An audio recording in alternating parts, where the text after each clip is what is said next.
బాపట్ల జిల్లాలో తెలుగుదేశం పార్టీ అరాచక శక్తులు బరితెగిస్తున్నాయి. వైఎస్ఆర్ కాంగ్రెస్ పార్టీ వర్గీయులే లక్ష్యంగా వరుస దాడులకు తెగబడుతున్నాయి. కూటమి అధికారంలోకి వచ్చినప్పటి టీడీపీ నాయకులు బీభత్సం సృష్టిస్తున్నారని, తమకు ప్రాణహాని ఉందని పోలీసులకు ఎన్నిసార్లు ఫిర్యాదులు చేసినా పట్టించుకోవటం లేదని వైఎస్ఆర్సీపీ బాధితులు, కార్యకర్తలు, వర్గీయులను చివరకు జిల్లా కలెక్టరేట్ మెట్లు ఎక్కేలా చేసింది. తమను బతకనివ్వకుండా చేస్తున్న టీడీపీ నాయకుల బారి నుంచి కాపాడాలని, లేదంటే ఆత్మహత్య చేసుకోవడానికైనా అనుమతి ఇవ్వండని కలెక్టర్ కార్యాలయంలో వారు ఫిర్యాదు చేయటం తీవ్ర చర్చనీయాంశంగా మారింది. కూటమి ప్రభుత్వానికి అనుకూలంగా ఫలితాలు వెలువడిన నాటి నుంచి బాపట్ల జిల్లాలో తెలుగుదేశం గూండాలు బరితెగిస్తున్నారు. రేపల్లె, వేమూరు నియోజకవర్గంలో తెలుగుదేశం నాయకులు చేస్తున్న అరాచకం పీక్ స్టేజ్కు చేరుకుంది. ఇప్పటికే వైఎస్ఆర్ కాంగ్రెస్ పార్టీ నాయకులు, కార్యకర్తలపై దాడులకు తెగబడ్డారు. ఇళ్లపై విరుచుకుపడి భయానక వాతావరణం సృష్టించారు. రేపల్లె నియోజకవర్గంలో వైఎస్ఆర్సీపీ నాయకుడు నున్న భూషయ్యను అత్యంత దారుణంగా కొట్టి చంపేశారు. ఇక వేమూరు నియోజకవర్గంలో తెలుగుదేశం గుండాలు హింసరచన సాగిస్తున్న పోలీసులు గుడ్లు అప్పగించుకొని చూడటం తప్ప ఏ చర్యలు తీసుకోలేదు. ఈ క్రమంలోనే 2 రోజుల క్రితం వేమూరు నియోజకవర్గం సుండూరు మండలం కొత్త నారికెళ్లపల్లిలో టీడీపీకి చెందిన జిల్లా స్థాయి నాయకుడు రౌడీ షీటర్ బాలకోటి రెడ్డి సుమారు 50 మంది అనుచరులతో కలిసి రెచ్చిపోయాడు. వైఎస్ఆర్సీపీ నాయకులు నాగేశ్వరరావు, రవిశంకర్ రెడ్డి ఇళ్లపై దాడికి తెగబడ్డారు. పెద్ద పెద్ద కర్రలతో ఇళ్లలోకి చొరపడి బీభత్సం సృష్టించారు. ఆ సమయంలో గ్రామ సర్పంచ్ నాగేశ్వరరావు, ఆయన కుటుంబీకులు తప్పించుకోగా రవిశంకర్ రెడ్డిపై దాడికి తెగబడ్డారు. నాగేశ్వరరావు ఇంట్లోని సామాగ్రిని ధ్వంసం చేశారు. బీరువాల్లోని నగదు, బంగారంను ఎత్తుకెళ్లారు. ప్రాణభయంతో సర్పంచ్ నాగేశ్వరరావు ఇంటికి కూడా రావటం లేదు. దీంతో ఆయన కుటుంబీకులు పోలీసులను ఆశ్రయించారు.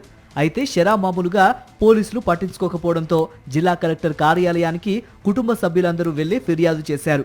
గ్రామంలో టీడీపీ నాయకుల నుంచి తమ ప్రాణాలకు హాని ఉందని, తమకు రక్షణ కల్పించాలని విన్నవించారు.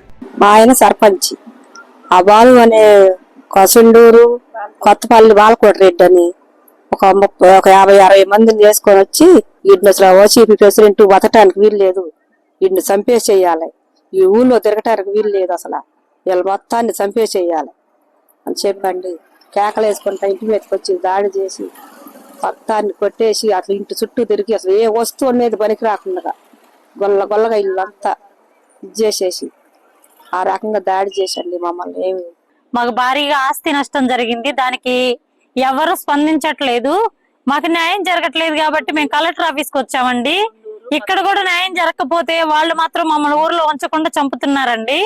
మా సొంత ఊర్లో ఉండడానికి మాకు ప్రాణహాని ఉంది కాబట్టి దాన్ని ఎవరైనా తీవ్రంగా చట్ట న్యాయం జరగకపోతే మేము మాత్రం సూసైడ్ చేసుకోవడానికైనా సరే మాకు పర్మిషన్ ఇప్పించాలని మేము అడుగుతున్నామండి. మాకు మా కుటుంబానికి ప్రాణహాని ఉంది కాబట్టి న్యాయం జరగాలని ఇక్కడికి వచ్చామండి. టీడీపీ నాయకుడు rowdy sheeter Balakoti Reddy MLA Anand బాబుకు ప్రధాన అనుచరుడని, అందుకే ఆయన ఇష్టానుసారం చెలరేగిపోతున్నా పోలీసులు పట్టించుకోవట్లేదని బాధితులు వాపోతున్నారు. టీడీపీ నాయకుల ఆగడాలకు పోలీసులు కొమ్ము కాస్తుండటంతో తాము కలెక్టర్ కార్యాలయానికి వచ్చి కంప్లైంట్ చేయాల్సిన పరిస్థితి దాపురించిందని చెబుతున్నారు.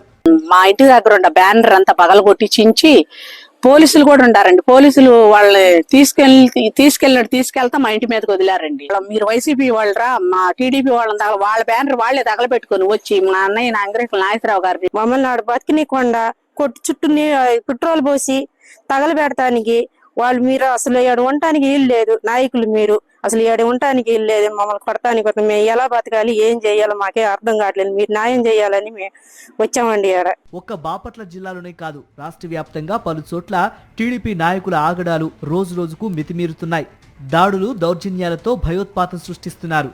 వారి ఆగడాలకు అడ్డుకట్ట వేయాల్సిన పోలీసులు చేష్టలుడిగి చూస్తున్న పరిస్థితి. కేవలం వైఎస్ఆర్సీపీలో ఉన్నామన్న కారణంతో తమను బతకనివ్వకుండా చేస్తున్న టీడీపీ నాయకుల నుంచి రక్షణ కల్పించండి, లేదా చనిపోవడానికి అనుమతైనా ఇవ్వండి అంటూ కొత్త నారికెళ్లపల్లి గ్రామ సర్పంచ్ నాగేశ్వరరావు కుటుంబీకులు జిల్లా కలెక్టరేట్లో ఫిర్యాదు చేయడం చర్చకు దారితీసింది. రెడ్ బుక్ పేరుతో సాగిస్తున్న దమనకాండకు అద్దం పడుతోంది.